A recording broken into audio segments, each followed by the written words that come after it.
Hi hello നമസ്കാരം. ഇന്നത്തെ നമ്മുടെ വിഷയം എന്ന് പറയുന്നത് മേജർ രവിക്കെതിരെ ഒരു കേസും ബാക്കി കാര്യങ്ങളും ഒക്കെ വന്നിരുന്നു. ഒരു ധനകാര്യ സ്ഥാപനത്തിൽ നിന്ന് പണം തട്ടി എന്നുള്ളൊരു വാർത്തയാണ്. അപ്പോൾ അതുമായിട്ട് ബന്ധപ്പെട്ട് നമുക്ക് എന്താ പറയുന്നത്, ഈ വാർത്ത ആദ്യം നമുക്കൊന്ന് കണ്ടു നോക്കാം, എന്നിട്ട് നമുക്കിതിനെപ്പറ്റി സംസാരിക്കാം. സംവിധായകൻ മേജർ രവിക്കെതിരെ തൃശൂർ ഇരിങ്ങാലക്കുട പോലീസ് വഞ്ചനാകുറ്റത്തിന് കേസെടുത്തു. ധനകാര്യ സ്ഥാപനത്തിൽ തിരിച്ചടവിൽ പിഴവ് വരുത്തിയവരിൽ നിന്ന് പണം പിരിക്കാമെന്ന് വാഗ്ദാനം നൽകി 12.5 ലക്ഷം രൂപ തട്ടിച്ചുവെന്നാണ് കേസ്. ഇരിങ്ങാലക്കുട മജിസ്ട്രേറ്റ് കോടതിയുടെ നിർദ്ദേശപ്രകാരമാണ് കേസെടുത്തത്. ധനകാര്യ സ്ഥാപനത്തിന്റെ HR മാനേജറാണ് പരാതിക്കാരൻ. മേജർ രവിയുടെ ഉടമസ്ഥതയിലുള്ള തണ്ടർ ഫോഴ്സ് സ്ഥാപനം പറ്റിച്ചുവെന്നാണ് പരാതി. സഹ ഉടമകളായ മറ്റ് രണ്ടുപേരും FIR-ൽ പ്രതികളാണ്. ജാമ്യമില്ലാ കുറ്റം ചുമത്തിയാണ് കേസെടുത്തത്. ഇരിങ്ങാലക്കുട പോലീസ് രജിസ്റ്റർ ചെയ്ത FIR-ന്റെ പകർപ്പ് മനോരമ ന്യൂസിന് ലഭിച്ചു. ഇരിങ്ങാലക്കുട പോലീസ് രജിസ്റ്റർ അപ്പോൾ നിങ്ങൾ കണ്ടല്ലോ. അപ്പോൾ ഇതിനകത്ത് ഇതിനെപ്പറ്റി മേജർ രവി പറയുന്ന ചില കാര്യങ്ങളും കൂടെ ഉണ്ട്. അതും കൂടെ നമുക്കൊന്ന് ആദ്യം ഒന്ന് കാണാം, എന്നിട്ട് നമുക്ക് കാര്യങ്ങളെപ്പറ്റി പറയാം.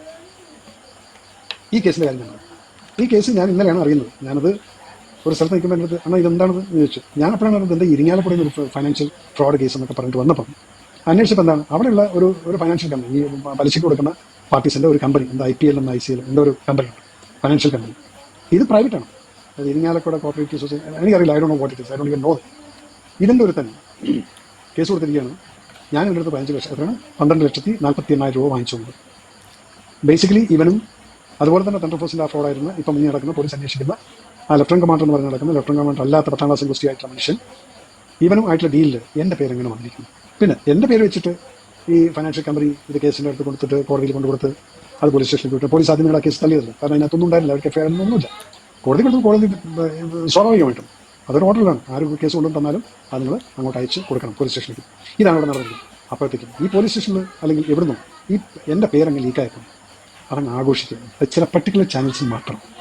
അതിനകത്ത് പിന്നിൽ അതിൻ്റേതായിട്ട് അജണ്ടയും എല്ലാം ഉണ്ട്. അപ്പം അത് കഴിഞ്ഞപ്പോഴത്തേക്കും ആണ് ഞാനിത് അറിയുന്നത്. അന്വേഷിച്ചപ്പോൾ എന്താണ് അതിൽ പറയുന്നുണ്ടത്, ഞാൻ അവരുടെ കയ്യിൽ നിന്ന് പോയിട്ട് പേഴ്സണലായിട്ട് കാശ് വാങ്ങിച്ചു. എനിക്കൊരു പലിശക്കാരായിട്ട് ഞാൻ പലിശയ്ക്ക് കൊടുക്കുക, പലിശയ്ക്ക് വാങ്ങിക്കുന്ന പരിപാടിയില്ല. ഞാനത് ചെയ്യാറില്ല. ഞാൻ എൻ്റെ പല ഫ്രണ്ട്സിൻ്റെ കമ്പനിക്ക് കൊടുത്തു കഴിഞ്ഞാലും അവർ they will give me something dividend or something like that. അല്ലാതെ ഞാനായിട്ട് ഒരു പലിശ കൊടുക്കുന്നു അല്ലെങ്കിൽ പലിശക്കാരുടെ വന്നത് പോലോ ഞാൻ എന്താ വിളിച്ചിട്ടില്ല. പക്ഷേ ഇവൻ ഈ പലിശക്കാരൻ എന്ന് പറയുന്നത് ഇംഗ്ലീഷിൽ പേരിട്ടുള്ള IC സം കമ്പനിയുടെ അവനാണ് ഈ കേസ് കൊടുക്കുന്നത്. ഒരു അനിൽകുമാർ എന്നാണ് ഈ വ്യക്തിയുടെ പേര്. എൻ്റെ പേര് വെച്ചാൽ തൻ്റെ ഈ 12.5 ലക്ഷം രൂപ കിട്ടുമെന്ന് വിചാരിച്ചു കഴിഞ്ഞാൽ മനുഷ്യൻ കിട്ടില്ല. ഞാനതിന് ഒരു പാവപ്പെട്ടവന് വീട് വെച്ചു കൊടുക്കും. ഇങ്ങനെയുള്ളൊരു മനസ്സിലുള്ള ഒരാൾക്ക് താനിപ്പോൾ ഈ 12.5 കേസും പറഞ്ഞിട്ട് മേജർ രവിനെ വിളിച്ചിട്ട് കിട്ടുന്നുണ്ട്. അത് കേൾക്കാനും അത് ആഘോഷിക്കാനുമായിട്ടുള്ള കുറേ ആളുകളുണ്ട്. പിന്നെ മിസ്റ്റർ അനിൽകുമാർ തന്നെ ഞാൻ പറഞ്ഞിട്ടുണ്ട്, താൻ എനിക്കെതിരായിട്ട് ഇതുപോലെ ഡിഫമേഷൻ കേസ് കൊടുത്തിട്ട് ഞാൻ സമൂഹത്തിൽ നല്ലൊരു പേരും പ്രശസ്തിയുള്ള ഒരു വ്യക്തിയായിട്ട് എന്നെ ഇന്നവർ ഒരാൾ വന്നിട്ട് പറഞ്ഞിട്ടില്ല. ഞാൻ അത് വല്ലവർക്കും താൻ പലിശയ്ക്ക് കൊടുത്ത കാശ് ഈ അനിൽകുമാറിന് ഈ 12 ലക്ഷം രൂപ പലിശയ്ക്ക് കൊടുത്താണ്. അവൻ അതിലും വലിയ കളനായതുകൊണ്ട് ഇവനെ നോക്കിയിട്ടങ്ങ് പോയി. അതിൽ ആ കമ്പനിയുടെ ബോർഡ് ഓഫ് ഡയറക്ടേഴ്സിൽ എൻ്റെ പേരുണ്ടെന്നും പറഞ്ഞുകൊണ്ട് എൻ്റെ പേര് വെച്ചിരിക്കുകയാണ്. ബോർഡ് ഓഫ് ഡയറക്ടേഴ്സിൽ പേര് വെക്കാൻ ആർക്ക് വേണമെങ്കിലും ചെയ്യാം. അങ്ങനെ ഇവൻ പലിശയ്ക്ക് കൊടുത്തു, അവൻ അതുകൊണ്ട് മുങ്ങി. അവൻ വലിയ ഫ്രോഡ്. ഇനി കേസുകളുണ്ട്. ഈ 1.7 ആലപ്പുഴത്തെ കേസ് ഇനി ഗുരുവായൂരുടെ 2 കോടിയും 3 കോടിയും തടിച്ചിട്ട് അവൻ പോയിട്ടുണ്ട്. പിന്നെ വേറെ പാലക്കാട് ഒരു സാമിയുടെ എന്തൊക്കെയോ കേൾക്കുന്നുണ്ട്. ഇതൊന്നും എനിക്കറിയില്ല. പക്ഷേ എൻ്റെ സിഗ്നേച്ചർ ഇല്ലാതെ എൻ്റെ പേര് വെച്ചിട്ടുള്ള ഒരു കമ്പനിയിൽ അവനത് രജിസ്റ്റർ ചെയ്തിട്ടുണ്ടെങ്കിൽ ആർക്കും ചെയ്യാതെ. പക്ഷേ ഈ ചോദിക്കുന്നവരും ഈ ആളുകളും കമ്പനിയിൽ പോകുന്ന സമയത്ത് ഇദ്ദേഹത്തിൻ്റെ പേര് അവിടെ ഉണ്ടെങ്കിൽ അദ്ദേഹത്തിൻ്റെ കൺസെന്റ് എവിടെ എന്നുള്ള ആരും ചോദിച്ചിട്ടില്ല. കമ്പനി ആക്ട് പ്രകാരം എൻ്റെ സിഗ്നേച്ചർ വേണം, അവിടെ എൻ്റെ കൺസെന്റ് വേണം. അതുപോലെ ബോർഡ് ഓഫ് ഡയറക്ടേഴ്സ് മീറ്റിങ്ങിനൊക്കെ ഞാൻ അറ്റൻഡ് ചെയ്തിട്ടുള്ള ഒപ്പിട്ടുള്ള മിനിറ്റ് ഷീറ്റുകൾ വേണം. അപ്പോൾ നിങ്ങൾ കാര്യങ്ങളൊക്കെ കേട്ടല്ലോ. ഇനി ഇതിനകത്ത് ഈ 2 ഭാഗവും കേട്ട് കഴിഞ്ഞു. അതിപ്പോൾ ധനകാര്യ സ്ഥാപനത്തിൻ്റെ കാര്യത്തിലാണെങ്കിലും അയാളെ ഒരുപാട് ഫ്രോഡാന്നുള്ള രീതിയിലും അല്ലെങ്കിൽ അയാളെ പെടുത്തും എന്നുള്ള രീതിയിലൊക്കെ ഇവിടെ ഈ പറയുന്ന മേജർ രവി പറയുന്നുണ്ട്. പക്ഷേ മേജർ രവി പറയുന്നതിൽ ഒരുപാട് മിസ്റ്റേക്ക് ഉണ്ട്. ഒന്നാമത് ഈ തണ്ടർ ഫോഴ്സ് എന്ന് പറയുന്ന സ്ഥാപനം ഈ നമ്മുടെ സെക്യൂരിറ്റി കമ്പനികളൊക്കെ ഒരു വലിയ ഇതാണ്. നമ്മളിപ്പോൾ ഫോഴ്സിൽ നിന്ന് ഇറങ്ങുന്ന വലിയ വലിയ ഉദ്യോഗസ്ഥരുടെയൊക്കെ എന്താ പറയുന്നത്, വലിയ ഉദ്യോഗസ്ഥർക്കൊക്കെ വെളിയിൽ വന്ന് സെക്യൂരിറ്റി കമ്പനിക്ക് അവർക്ക് മാത്രമേ സ്റ്റാർട്ട് ചെയ്യാനുള്ള ഇവിടെയുള്ള റൈറ്റ്സ് ഉണ്ട്. കാര്യം അവർക്ക് ഫോഴ്സിനെ ഇതാക്കാം. അപ്പോൾ അതേ കണക്കുള്ള വലിയ ധനകാര്യ സ്ഥാപനങ്ങളിലും വലിയ ഹോട്ടലിലും മുന്തിയ ഹോട്ടലുകളിലൊക്കെ ഈ പറയുമാതിരി ഇന്ത്യ ഒട്ടാകെ ഇതുള്ള ഇതിനകത്ത് ഒരു പാർട്ട്ണറാണ് ഈ പറയുന്ന ഈ മേജർ രവി. അപ്പോൾ ഇദ്ദേഹം ഇവർക്ക് വെപ്പൺസൊക്കെ യൂസ് ചെയ്യാം, തോക്കുമൊക്കെ കയ്യിൽ യൂസ് ചെയ്യാം ഉള്ള രീതിയിലുള്ളതാണ്. അപ്പോൾ ഇദ്ദേഹം അടങ്ങിയ ഈ കമ്പനിയിലെ ഒരു പാർട്ട്ണർ പണം വാങ്ങിയെന്നാണ് പറയുന്നത്. ഇപ്പോൾ ഈ പാർട്ട്ണറിൻ്റെ ഭാഗത്തുനിന്ന് ചില കാര്യങ്ങളൊക്കെ അറിയുന്നുണ്ട്, നമുക്കിത് ഉൾപ്പെടുത്താൻ പറ്റുന്നില്ല. അപ്പം പാർട്ട്ണർ പരാതിപ്പെട്ട് അതിൻ്റെ നോട്ടീസിലും മറ്റു കാര്യങ്ങളിലൊക്കെ പറഞ്ഞേക്കുന്നതെന്ന് വെച്ച് കഴിഞ്ഞാൽ ഈ കമ്പനിക്ക് വേണ്ടി വാങ്ങി എന്നുള്ളതാണ്. അപ്പോൾ മേജർ രവിക്ക് എങ്ങനെ അദ്ദേഹത്തെ പെടുത്താൻ പറ്റും? ഈ കമ്പനിയുടെ ആവശ്യത്തിന് വേണ്ടി വാങ്ങിയിട്ടുണ്ടെങ്കിൽ ഉറപ്പായിട്ടും മേജർ രവി അതിൻ്റെ പാർട്ടാണ്. കമ്പനി ലാഭത്തിൽ തന്നെയാണ്. എന്തുകൊണ്ട് കുറച്ച് പാർട്ട്ണർമാർ മാറി നിൽക്കുന്നു? ഒരാവശ്യത്തിന് വേണ്ടി വാങ്ങുമ്പോൾ, കമ്പനിയുടെ ആവശ്യത്തിന് വാങ്ങുമ്പോൾ കമ്പനിയുടെ ഡോക്യുമെൻറ്റ്സ് വെച്ചാണ് വാങ്ങുന്നത്. അപ്പോൾ വാങ്ങുമ്പോൾ അതിൻ്റെ പാർട്ട് തന്നെയാണ് മേജർ രവി. ഇവിടെ ചിലരൊക്കെ ഇരുന്ന് ന്യായീകരിക്കുന്നത് മേജർ രവിയുടെ ഭാഗത്ത് ശരിയുണ്ട്, മേജർ രവിയുടെ ഭാഗത്ത് ഇതുണ്ട്. അങ്ങനല്ല. ഒരു കമ്പനി എന്ന് പറഞ്ഞു കഴിഞ്ഞാൽ മേജർ ഷെയർ ഉള്ള ആൾക്കാരെ ബേസ് ചെയ്തിട്ടുള്ള ഇതാണ്. അത് ഒരാളുടെ സ്വന്തമൊന്നുമല്ല. അപ്പോൾ അതിനകത്ത് ഷെയർ ബേസ് ആയിട്ടുള്ള ആൾക്കാരെ ആ കമ്പനിയുടെ പേരിൽ വാങ്ങിയാൽ, ഇവർ അറിഞ്ഞുകൊണ്ട് വാങ്ങിയാലും ഇപ്പം ഇയാൾ പറയുന്ന കണക്ക് ഇവർ അറിയാതെ ഈ കമ്പനിയുടെ ഇത് യൂസ് ചെയ്തിട്ടൊന്നും വാങ്ങാൻ ഒക്കത്തില്ല. കാര്യം പാർട്ട്നേഴ്സ് എല്ലാം ഒപ്പിട്ടാലേ ഈ പണം കൈപ്പറ്റാൻ വെക്കൂ. അല്ലെങ്കിൽ കൂടുതൽ പാർട്ട്നേഴ്സ് ഇതിൻ്റെ ഭാഗമായിരിക്കണം. അപ്പോൾ എല്ലാവരും കൂടെ മേജർ രവിയെ പറ്റിച്ചു എന്നൊക്കെ പറഞ്ഞു കഴിഞ്ഞാൽ ഇച്ചിരി എന്തുവാ അരിയാഹാരം കഴിക്കുന്നവർക്കൊന്നും ബുദ്ധിമുട്ടാണ്. അപ്പം നമുക്ക് ഇതിനെപ്പറ്റി എന്താ പറയുന്നത്, ചിലപ്പം മേജർ രവി പറയുന്നത് ശരിയായിരിക്കാം, അല്ലായിരിക്കാം. പക്ഷേ പൂർണ്ണമായിട്ട് നമുക്ക് ഈ കാര്യത്തിൽ വിശ്വസിക്കാത്തില്ല. കാര്യം ഈ പറയുന്ന ധനകാര്യ സ്ഥാപനവും അല്ലെങ്കിൽ ഇതിനകത്ത് ഇദ്ദേഹം പ്രതിയാക്കി ഒരുപാട് ക്രിമിനൽ കേസിലൊക്കെ പ്രതിയാണെന്ന് പറയുന്നത്. ക്രിമിനൽ കേസ് പ്രതിയാണെന്ന് പറയുന്ന ഈ തണ്ടർ ഫോഴ്സ് എന്ന് പറയുന്ന ഈ ഒരു ഇതാണ് ഒരുപാട് സ്ഥാപനങ്ങളിൽ നിന്ന് പണം വാങ്ങിയിട്ട് ഈ പറയുമാതിരി ഞാൻ വലിയ ആർമിയിലാണെന്നുള്ള ഒരു മുഷ്കിൽ കാണിച്ചിട്ടുണ്ട്. അവ കാണിച്ചിട്ട് ഒരുപാട് ആൾക്കാരെ പറ്റിച്ചതായിട്ട് അറിയാം.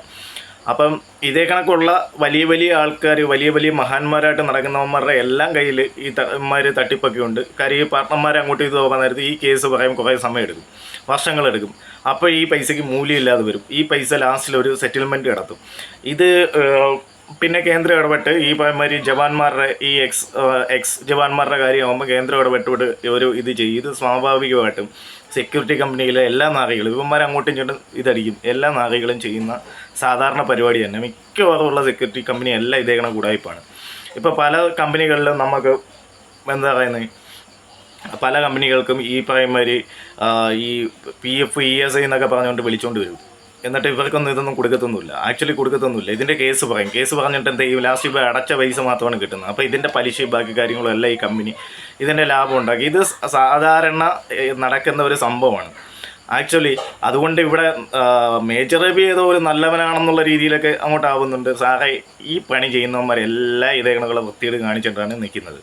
അതുകൊണ്ട് വലിയ ന്യായമൊന്നും അടിക്കരുത്. നിങ്ങൾക്ക് ചിലപ്പം കുറച്ച് പൊട്ടന്മാരെയൊക്കെ പറ്റിക്കുക, ഇതിനെപ്പറ്റി അറിവില്ലാത്തവരെയൊക്കെ പറ്റിക്കാം. പക്ഷേ ആക്ച്വലി ഇതാണ് സംഭവം. ഇവർ എന്താ പറയുന്നത്, ഈ അടി പോലും ഇപ്പം ഞാനല്ല പ്രതി അവനല്ല പ്രതി എന്ന് പറഞ്ഞ ഈ അടി പോലും എന്താ പറയുന്നത്, ഈ കേസ് നീണ്ടുപോകാൻ വേണ്ടി ഒരു കാരണം ഉണ്ടാക്കാൻ വേണ്ടി മാത്രമാണ്. ഇനി വേണമെങ്കിൽ മേജർ രവി കൊണ്ടുപോയി മറ്റവനെതിരെ കേസ് കൊടുക്കും, മറ്റവൻ കൊണ്ടുവന്ന് മേജർ രവിക്ക് എതിരെ കേസ് കൊടുക്കും. ഈ കേസ് തീരാൻ വേണ്ടി എടുക്കുന്ന സമയമാകുമ്പോഴും ഈ ഇൻവെസ്റ്റ് ചെയ്തവന് ഈ പൈസ തന്നെ കിട്ടും. ഇത് ഈ പറയുന്ന ധനകാര്യ സ്ഥാപനങ്ങളെ ശരിക്കും പറഞ്ഞാൽ ഈ തണ്ടർ ഫോഴ്സ് കണക്കുള്ള അല്ലെങ്കിൽ ഫോഴ്സ്, അതായത് സെക്യൂരിറ്റി കമ്പനികൾ പറ്റിക്കുന്ന രീതിയാണ് ആക്ച്വലി നടന്നുകൊണ്ടിരിക്കുന്നത്. അല്ലാതെ ഇവിടെ ഒരു നല്ല മഹാൻ്റെ കവലപ്രസംഗമൊന്നുമല്ല നടന്നത്. ഓക്കെ, അപ്പം ഇതിൻ്റെ ഇടയ്ക്ക് സ്വയം ഒന്ന് വിളിക്കുകയും ചെയ്യാമല്ലോ. ഇങ്ങനൊരു കേസ് കൊടുത്തുകൊണ്ട് സ്വയം ഒന്ന് വിളിക്കുകയും ചെയ്യാമല്ലോ. തൽക്കാലം അറസ്റ്റും ബാക്കി കാര്യങ്ങളും ഒന്നും ഉണ്ടാകത്തില്ല. കാര്യം പാർട്ട്നേഴ്സ് തമ്മിൽ ഈ പ്രശ്നം നടക്കുന്നുണ്ട്, ആ ഇഷ്യൂ കിടക്കുന്നുണ്ട്. ഇതിനകത്ത് എന്താ പറയുന്നത്, കോമൺ ആയിട്ടൊരു പ്രശ്നം കിടക്കുന്നുണ്ട് തന്നെ. ഇതിനകത്ത് തർക്കങ്ങളുണ്ടാകും. അപ്പോൾ കോടതിക്ക് ഇതിന് പെട്ടെന്ന് ഒരു ആക്ഷൻ എടുക്കാനോ ഒരു അറസ്റ്റ് ഉണ്ടാവാനോ ഒന്നും ഇത്തിരി ബുദ്ധിമുട്ടാണ്, ഭയങ്കര ബുദ്ധിമുട്ടാണ്. സാധാരണ ഈ പറയുമ്പോൾ 423 അങ്ങനെ എന്തോ വകുപ്പാണ്. അപ്പോൾ ഈ വകുപ്പിൽ കേസെടുക്കുമെന്ന് പറഞ്ഞാൽ ഭയങ്കര ഫാസ്റ്റായിട്ടാണ് കാര്യങ്ങൾ ചെയ്യുന്നത്. കാര്യം ഇത് പറ്റിക്കൽ എന്നുള്ളൊരു സംഭവം തന്നെയാണ്. അപ്പോൾ അങ്ങനെ ഒരു മൂവ്മെൻറ്റ് ഉണ്ടാകാതിരിക്കാൻ വേണ്ടി ഇവന്മാർ കാണിക്കുന്ന നാടകമാണ്. ഇപ്പോൾ ഇത് പൊതുമധ്യത്തിലും കൂടെ ഇറങ്ങി കാണിക്കുന്നു എന്നേ ഉള്ളൂ. അപ്പോൾ ശരിക്കും സെക്യൂരിറ്റി കമ്പനികൾ ഇങ്ങനെ തന്നെയാണ്. നിങ്ങളുടെ 4 ചുറ്റിനുള്ള സെക്യൂരിറ്റിക്കാരോട് നിങ്ങൾ ചോദിച്ചു കഴിഞ്ഞാൽ നിങ്ങൾക്ക് വ്യക്തമായിട്ട് കാര്യങ്ങൾ മനസ്സിലാവാൻ പറ്റും. ഇതെങ്ങനെയാണ് ഈ കമ്പനികൾ പറ്റിക്കുന്നതെന്നുള്ളതും. ഈ പറയുമാതിരി ഇത് വലിയ സെക്യൂരിറ്റി കമ്പനി, മറ്റത് ചെറിയ സെക്യൂരിറ്റി കമ്പനി, ഇവന്മാർ ഇങ്ങനെ തന്നെയാണ് പറ്റിച്ച് ജീവിക്കുന്നത്. എന്നിട്ട് സാർ ഇവിടെ വന്നിട്ട് കവലപ്രസംഗം നടത്തുന്നു, നല്ലവൻ, ഞാൻ മഹാനായ നല്ലവൻ, ബാക്കിയുള്ളവരെല്ലാം മോശക്കാർ. ഇത് ആക്ച്വലി ഈ ധനകാര്യ സ്ഥാപനത്തെ ഇവർ പറ്റിച്ച തന്നെയാണ്. കോമൺ സെൻസ് ഉള്ളവർക്ക് മനസ്സിലാവും. ബിസിനസ്സുമായിട്ട് ബന്ധപ്പെട്ടവരോട് കാര്യങ്ങൾ അവർക്ക് പെട്ടെന്ന് കത്തും. ഇതിനെപ്പറ്റി ഒരു ഐഡിയ ഇല്ലാത്ത കുറേ ടീമുകൾ ഇരുന്ന് പറയും മേജർ രവി ശരിയാണ്. അങ്ങനൊന്നുമല്ല. ശരിക്കും പറ്റിച്ചത് തന്നെയാണ് സാറേ. ഇത് പോലീസുകാർക്കും അറിയാം, കോടതിക്കും അറിയാം, സാറിനും അറിയാം. പിന്നെ ഈ പറയുമാതിരി ജനങ്ങളെ കുറച്ച് അന്തങ്ങളെ പറ്റിക്കാൻ വേണ്ടി പൊട്ടത്തരം പറഞ്ഞുകൊണ്ട് ഇത് ന്യായീകരിച്ചുകൊണ്ട് കുറേമാതിരി നടക്കുമെന്നറിയാം. ചിലപ്പോൾ ഇതിൻ്റെ കീഴിൽ കമൻറ്റ് ബോക്സ് ഇത്രയും കേൾക്കും. അപ്പം ഇങ്ങനെയുള്ള സംഭവം ഈ ഇമ്മാതിരി സെക്യൂരിറ്റി കമ്പനികളെല്ലാം നാട്ടുകാരെ പറ്റിച്ച് തന്നെയാണ് ജീവിക്കുന്നത്. ഇവർക്കെതിരെ ഒന്നും ആരും ശബ്ദം ഉയർത്തത്തുമില്ല. അവരെയൊക്കെ ന്യായീകരിക്കുക, ഇമ്മാതിരി വന്നിരുന്ന് ന്യായീകരിക്കാൻ നേരത്തെ അതിനെ ന്യായീകരിക്കാൻ കുറേ ടീമുകൾ കാണുമെന്ന് മാത്രമേ ഉള്ളൂ. അപ്പം എന്നും സാധുക്കൾക്ക് മാത്രമേ ഉള്ളൂ നഷ്ടം. ആ ധനകാര്യ സ്ഥാപനത്തിന് പോയി ആ പൈസ കുറേ നാൾ കഴിയുന്നിട്ട് പൈസ കിട്ടും. പക്ഷേ ഇതിൻ്റെ പൈസയുടെ ബാക്കി എന്താ തന്നെ ഇൻവെസ്റ്റ് ചെയ്തതിൻ്റെ ലാഭമോ ബാക്കി കാര്യങ്ങളൊന്നും കിട്ടത്തില്ല. കുറേ ഇപ്പം നമ്മൾ ഒരു വർഷത്തിൽ ഇപ്പം നിങ്ങൾ ഒരു 1 ലക്ഷം രൂപ കൊണ്ട് ഇപ്പം ബാങ്കിൽ കിട്ടുന്നത് ചോദിച്ചാൽ ഒരു 10 വർഷം കഴിയുമ്പോൾ എന്തെങ്കിലും കിട്ടും? ആ 1 ലക്ഷം രൂപയ്ക്ക് എന്തെങ്കിലും വിലയുണ്ടോ? അത് കൃത്യമായിട്ട് പറഞ്ഞാൽ ഒരു 10 വർഷങ്ങൾക്ക് മുമ്പ് ഒരു 10,000 രൂപ ഇട്ടവൻ ഇപ്പം പോയി ആ 10,000 രൂപ എടുത്താൽ എന്ത് കിട്ടാനാണ്? 10 വർഷം മുമ്പ് 10,000 രൂപയ്ക്ക് എന്തെല്ലാം കുറഞ്ഞത് 2 സെൻറ്റ് വസ്തു കിട്ടുമായിരുന്നു. ഇപ്പോൾ 1 ലക്ഷം രൂപയ്ക്ക് നമ്മളിട്ടാൽ ചിലപ്പോൾ 2 ലക്ഷം രൂപ 50,000 രൂപയുടെ 2 ലക്ഷം ഇത് കിട്ടും. ഒരു 10 വർഷം കഴിഞ്ഞ് കിട്ടാൻ നേരത്ത് എങ്ങനെ ഇരിക്കും? ഇതാണ് ഇതിൻ്റെ ലാഭം.